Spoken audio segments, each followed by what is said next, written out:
c'est très flou, c'est très conditionnel.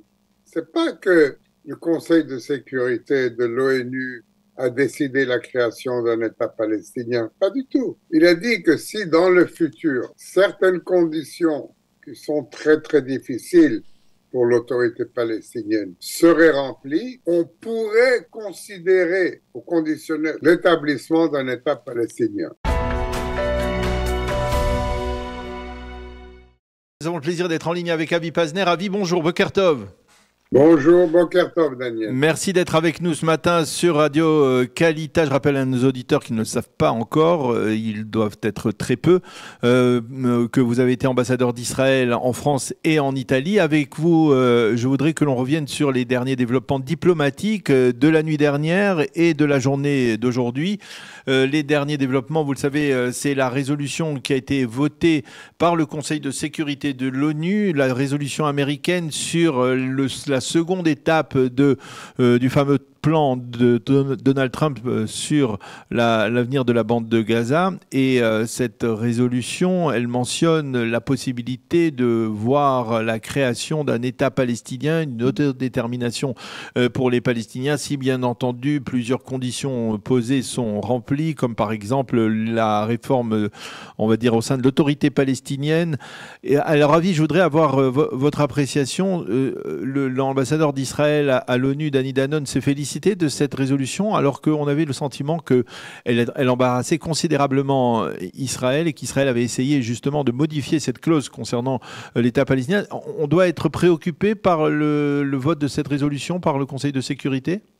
Bien, écoutez, Daniel, moi je pense un peu comme notre ambassadeur à l'ONU. Moi, je ne suis pas du tout préoccupé parce que cette résolution, elle est basée sur les 20 points du président Trump, les 20 points du président Trump qui ont acquis la libération de nos otages et un cessez-le-feu à Gaza.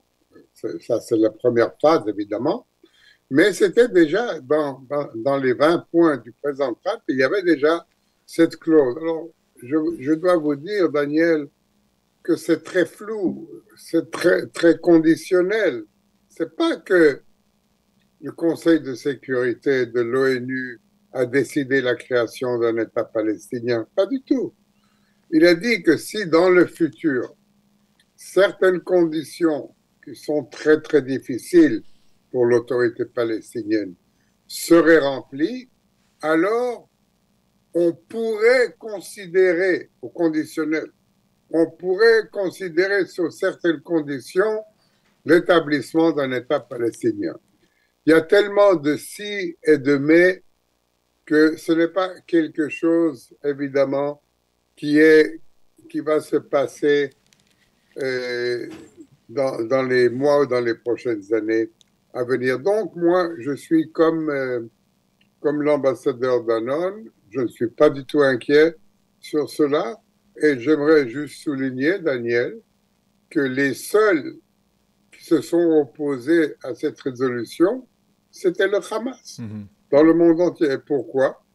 Parce que c'est une résolution qui est au détriment de Hamas et qui veut arriver à une situation où le Hamas ne dominera plus la bande de Gaza, sera désarmé et ne dominera plus et ne contrôlera plus la bande de Gaza.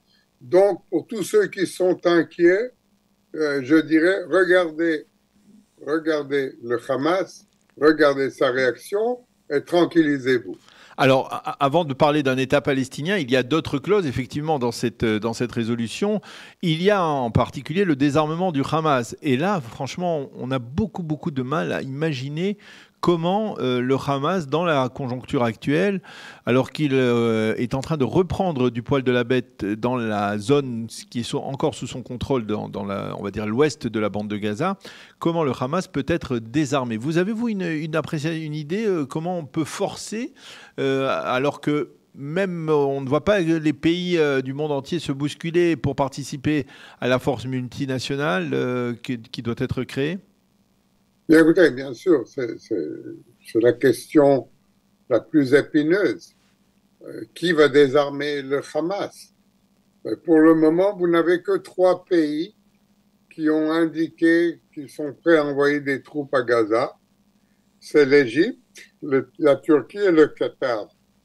Alors nous, de la Turquie et le Qatar, nous n'en voulons pas. À part l'Égypte, aucun autre pays n'a indiqué qu'il était prêt à envoyer des troupes à Gaza. Donc, désarmer le Hamas ne sera pas chose facile et certainement ne se fera pas demain matin. Maintenant, la question s'impose. Si la communauté internationale ne peut pas désarmer le Hamas, qui pourrait le faire? Alors, les Américains, eh bien non, je ne crois pas que Trump peut envoyer des troupes à Gaza. Alors, en dernier recours, ça pourrait être Israël, peut-être avec l'aide de la communauté internationale, dans une atmosphère différente de ce qui s'est passé pendant la guerre de Gaza, où nous étions diplomatiquement assez isolés du reste du monde. Là, si on voit que personne ne peut désarmer ou personne ne veut désarmer le Hamas et on le demande à Israël, Israël pourrait combattre dans d'autres conditions complètement changées, dans d'autres conditions que celles qui ont prévalu pendant la guerre de Gaza. Ça veut dire que vous envisagez donc une poursuite, une sorte de second round à cette guerre pour désarmer le Hamas, mais ça semble extrêmement difficile. Comment on peut envisager, d'abord, comment on désarme des terroristes qui ne veulent visiblement pas être désarmés? C'est-à-dire, il n'y a pas d'autre moyen que de les éliminer. C'est-à-dire, on a du mal à imaginer donc à nouveau une reprise des combats, et à la fois on a aussi beaucoup de mal à imaginer que on voit très rapidement des centaines de terroristes du Hamas déposer les armes. C'est justement ça, je ne vous parle pas de ce qui va se passer demain matin. Il va y avoir maintenant des semaines et des mois de tractation pour savoir qui est prêt à entrer dans la bande de Gaza pour désarmer le Hamas. Bien sûr, vous ne pouvez désarmer le Hamas avec les forces internationales que si le Hamas est d'accord. Si le Hamas n'est pas d'accord, il n'y aura pas de désarmement du Hamas. Donc, si vous voulez désarmer le Hamas, vous devrez faire appel à quelqu'un qui est prêt à le faire. Et encore une fois, je crois qu'Israël, maintenant, avec l'appui de la communauté internationale, je souligne ça parce que vous savez, nos mains étaient très liées pendant la guerre de Gaza. Non seulement parce que nous avions des otages vivants à Gaza et que chaque opération, on devait penser qu'est-ce que de ne pas mettre en danger nos otages, et c'était extrêmement compliqué, mais aussi parce qu'Israël avait agi tout seul et contre l'opinion publique internationale. Donc maintenant, si nous étions appelés, nous, à désarmer le Hamas par la communauté internationale, les conditions d'une guerre pareille seraient complètement différentes. Et je ne vois aucune raison pour laquelle nous n'arriverons pas, comme nous sommes arrivés à maîtriser des forces beaucoup plus grandes que le Hamas. Je ne vois aucunement la possibilité que le Hamas puisse résister à un assaut israélien qui aurait l'appui de la communauté internationale. Alors, je voudrais revenir sur la rencontre aujourd'hui à la Maison-Blanche entre Donald Trump et Mohamed Ibn Salman. Est-ce que vous considérez, comme le font beaucoup d'observateurs, qu'on a raté le coche en matière de normalisation avec les Saoudiens, que finalement les Saoudiens, lorsqu'ils voient tout ce que les Américains sont prêts à leur offrir, eh bien, ils se disent pourquoi avoir besoin de normaliser des relations avec Israël, surtout avec un gouvernement qui n'est pas tellement favorable à cette normalisation aujourd'hui, ou une partie du gouvernement. Vous savez, nous étions il y a un peu plus que 2 ans, à la veille du 7 octobre, nous étions tout près d'une normalisation avec l'Arabie saoudite. Mais depuis, il y a eu la guerre à Gaza.